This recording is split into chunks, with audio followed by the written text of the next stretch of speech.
supériorité traduit une série d'attitudes et de comportements censés démontrer une prédominance intellectuelle, physique ou autre. Il peut prendre la forme de réflexions rabaissantes, de remarques qui tendent à la valorisation de la personne au détriment de l'autre. Il traduit le plus souvent l'expression d'un sentiment d'infériorité qui prend la forme de son contraire. Le complexe d'infériorité peut provenir d'une image de soi, rabaissée et peu valorisée dans l'enfance. Faisons donc attention aux différents visages ou aspects que prend l'orgueil. Vous avez pu voir lors de cet enseignement que celui-ci est très sournois et peut provoquer beaucoup, mais beaucoup de dégâts. Vous voyez, l'orgueil, c'est un danger qui guette chacun de nous. Il faut vraiment se maîtriser, il faut comment on dit, s'examiner par rapport à la parole.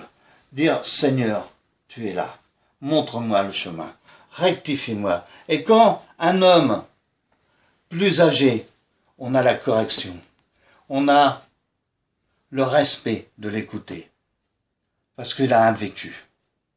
Voilà où je voulais vous enseigner pour aujourd'hui. Je vous ai dit, cet enseignement sur l'orgueil est très long. On va continuer samedi prochain et que toute la gloire revienne à l'Éternel. Amen. À toi. Amen. Merci, apôtre. J'espère que vous avez compris les différentes facettes de l'orgueil. Nous sommes tous orgueilleux, absolument tous. Nous avons tous une pointe d'orgueil en nous. Et nous devons demander au Seigneur constamment de nous briser et de nous humilier. Demander pardon à Dieu jour après jour, tous les soirs. Lui demander pardon avant de se coucher, car vous ne savez pas si vous passerez la nuit ou si vous vous réveillerez le lendemain matin. Vous ne le savez pas. Alors, je vous exhorte à bien réfléchir sur tout ce qui a été dit et demandez pardon au Seigneur. Demandez-lui pardon, humblement. Humiliez-vous devant sa face et il vous élèvera en temps convenable. Ne cherchez pas par vos propres moyens à vous relever ou à vous faire valoir. C'est Dieu qui est le seul juge. C'est lui qui est souverain. C'est lui qui est notre rétribution. C'est lui qui nous relèvera au temps marqué. Il a un plan pour chacun de nous. Il a un plan pour chacun de vous. Toi qui es blessé, toi qui souffres, sache que le Seigneur brisera l'orgueil de celui qui te fait souffrir. Mais nous avons aussi de l'orgueil lorsque nous refusons de pardonner. Nous avons aussi de l'orgueil dans tellement de domaines, tellement de phases, que c'est pour cette raison qu'il a été mis sur le cœur, mon bien-aimé, de faire un véritable enseignement.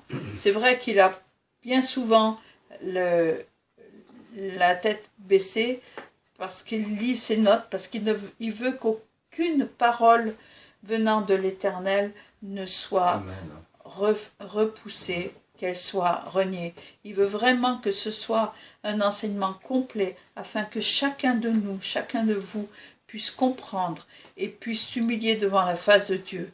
Que chacun de vous ait reçu quelque chose de la part de Dieu. Je prie je demande au Seigneur pour que chacun de nous s'humilie devant la face de Dieu. Recevez, mes bien-aimés dans le Seigneur, recevez tous de ma part tout l'amour qui est au plus profond de mon cœur. Que cette semaine vous soit pleine de paix, de joie, et qu'elle vous soit profitable dans tous les enseignements. N'oubliez pas d'aller à votre culte demain. Amen. Et moi, de ma part, je vous salue dans l'amour du Seigneur, et je vous dis donc à samedi prochain. À samedi prochain. Et soyez pleinement bénis. Amen. À samedi prochain, je vais continuer l'enseignement sur le Saint-Esprit, car c'est aussi un très vaste sujet qui a besoin d'être approfondi. Amen. Amen. Et à samedi. À samedi.